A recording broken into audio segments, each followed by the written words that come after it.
Hey, welcome back to the Amazing Nem channel. I am Brother T-Roy, and as always, I'd like to thank you guys for coming out watching clips with me. Today, we're going to get into some Bill Burr. Losing your And we all know Bill Burr's a funny dude, so let's just jump right in and see Bill's antics. This shit. So I've been trying to learn how to fix shit around the house. That's what's filling up all this time of just being sober. That's brutal, dude. You have no idea how long a year is until you're stone sober. Oh, it's fucking brutal. So I'm learning how to fix shit, right? My girlfriend doesn't like it because she says I have a temper. You know? She's like, it's just not that you're trying to fix things. It's that you get frustrated, you punch the wall, the dog starts shaking. I just don't think it's a good idea. You're a comedian. You should tell jokes. He's a plumber. He should plumb, right? Trying to explain to her that losing your shit is part of the process of fixing something, right? Everybody does that. You buy, right? Yeah. You buy something at IKEA, you get halfway through putting it together, you're like, dude, where the fuck is the fucking... Oh, there it is. There it is. There it is. Well, honey, I didn't see it. I didn't see it.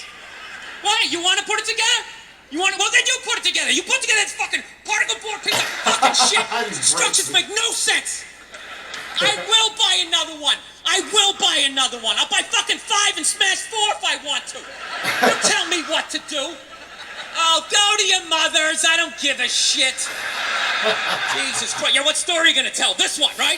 Not the part about how I pay all the fucking bills, right? How was that uncalled for? How was that uncalled for? I wasn't even talking to you. I was talking to the fucking thing. I was talking to the fucking thing. I know what I said. I know what I said, okay? You don't need to tell me. I know what I said, yes. I am working on it. I am working on it, all right? Look, you think I want to be this guy? You think I want to be the guy who flips out about the fucking tables? I don't, okay? This isn't who I am. This is who I became, all right? I'm working through this shit. You didn't have to speak. Well, you do shit too, okay? You do shit too. Well, I thought you were going to your mother's. No, it's brutal. I hate having a temper, man. It's fucking embarrassing. I don't know. I'm sick of women trying to... Every girl I ever date's always trying to fix me. It gets annoying after a while, Like you're not out of your mind with all your fucking shoes. Right? What is that all about? I'm sick of this hypothetical perfect guy. Go get him. Go down to Applebee's. Let me know what you find. Okay? I've had it. I'm working. I'm trying. You go down and you get this Mr. Even-keeled all the time with his little fucking sport coat, right? You live with that guy for a while, Hey, honey, I'm home. How are you? Yeah, traffic was crazy. Almost lost it, but thank God I had that book on tape, right? Gulliver's Travels, always a classic. Always a classic. That's the guy you want, straight across the board. Even in the bedroom, right? Always making love to you, missionary style. I love you. Your hair is like an ocean. Never know when you like to be flipped over and have your face mushed into the pillows. You fucking psycho. Blown out. Nah, she's right. She's always right. I gotta work on it. I hate having a temper. I don't know if it's hereditary. I don't know if it's part of the country I'm from. I've always snapped. My dad was like that. My dad's the greatest dude I ever met in my life. He had a temper. Anytime anything broke in the house, 5 minutes into fixing it, he was bitching about his marriage. It was hilarious. He'd see something broke. Oh, Christ, will you look at that? God damn it, Billy, give me that fucking screwdriver. I swear to God, I don't know what the fuck I ever got married for. 13 goddamn years of this shit. Oh, you're a bitch, lady! You've been a bitch for years! Give me the pliers. Yeah, most guys would have left by now. Most guys would have left by now. That was one of his catchphrases. Most guys would have left by now, and you don't know how fucking good you got it, lady! Yeah, when I was a kid, I thought he was nuts. Then I got older, started dating, and I realized, this guy's making a lot of good points. He's not expressing them in the healthiest of ways.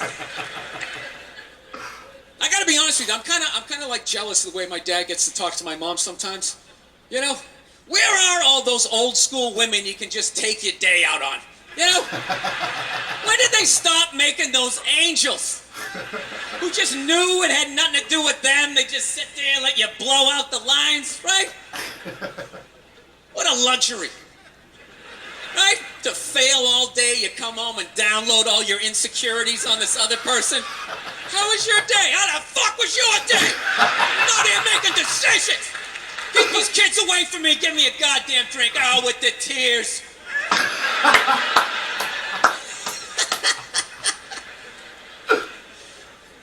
Then the bra burning generation came in, right? Now you gotta sit there and listen to their stories all the time. Oh, it's the worst. You know what's the worst is when they're telling you a story and you want to listen, but just what they're talking about, you can't even retain it. So I was supposed to go out to lunch with Jennifer. I'm all ready to do that. I show up, she's there with Susan. She knows I hate Susan. I look like shit. Susan's been going to the gym. I mean, at that point, your head is like a newborn baby. You're trying to hold it up. You know? Get to the point. You can't. Even if you're trying to pay attention, you can't. And then you just start staring at their mouth after a while. Like, I can't believe it keeps coming out. This is fucking unbelievable. You're like, it starts fading off. You start thinking about your own life, right? Why did I take Nebraska given 28? What the fuck is wrong with me? It's an away game. All of a sudden her voice goes, it goes up. Right? I'm like, ah, fuck, that was a question. All right, now what do? Can't say yes, you can't say no, you gotta come with something neutral. What the fuck are you gonna do? What are you gonna do? It is what it is, you put one foot in front of the other and, halftime adjustments, got nothing. I don't want to make my dad out like a psycho, man. My dad's the best dude I know, man, but, you know, I understand him, though. You know, he's like the exact opposite of me. You know, I planned out my life a little more, right? That's why I never got married. Never thought about getting married. It just looked horrific. It looked really difficult. It looked like a lot of them failed. Then if you had a kid, you have that whole weird situation, right? You got this thing that half looks like you, half looks like somebody you used to love and now want to slap the shit out of, right? Kid's coming up to the walk, you're like, son, just look to the right a little. Let me just kind of cheat, but Dad, I want to look at you. It's brutal. My dad was the exact opposite. Fell in love, got married, just started having kids. Had 5 kids by the time he was 33. Pre-Oprah, pre-Dr. Phil, pre-chicken soup for the holy fuck. I got 5 kids. I don't even know who I am yet. The pressure of that, feeding all those kids, man, I'm telling you. Every 3-4 days he would just snap out of nowhere, you know? Can you pass the salt? Ah, you fucking bitch, how the fuck are you getting married for this bullshit? Boom, we'd slam the door, have the car in 3rd gear by the time we got it to the end of the driveway. My mother would always do the exact same shit. Just lock the door behind him, turn around, look at the kids, and just be like, man, he's just crazy. He's just a crazy person. What is wrong with him? 8 hours later, he'd show up, no apology, she'd have dinner ready. She messed it up, he'd give her a rough time. Christ, you cooked the shit out of it! I don't know. I think I'll be a good dad, though. You know? I do.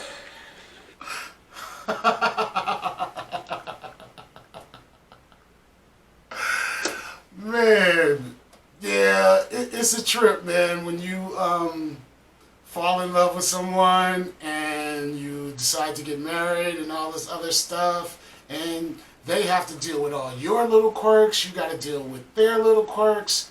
But the biggest thing I think to help make it successful is trying best to understand where your partner is coming from so you can understand them better, and they do the same for you. Try to understand where you're coming from stuff so things don't get unpredictable, too unpredictable. Unpredictability, I think, is a terrible thing to happen in a marriage.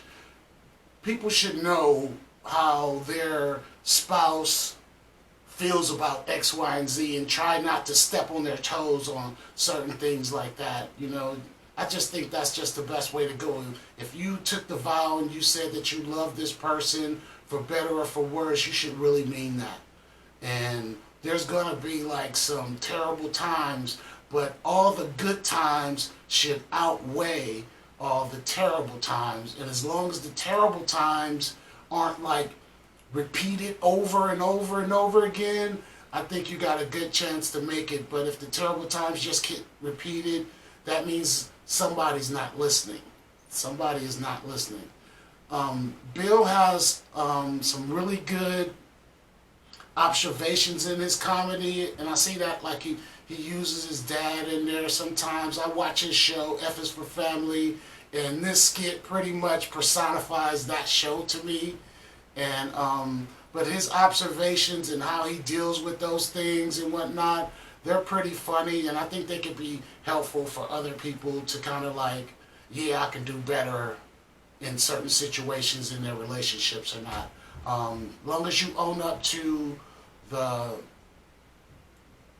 negative things that you bring into a relationship and try to correct those things, you guys should be fine.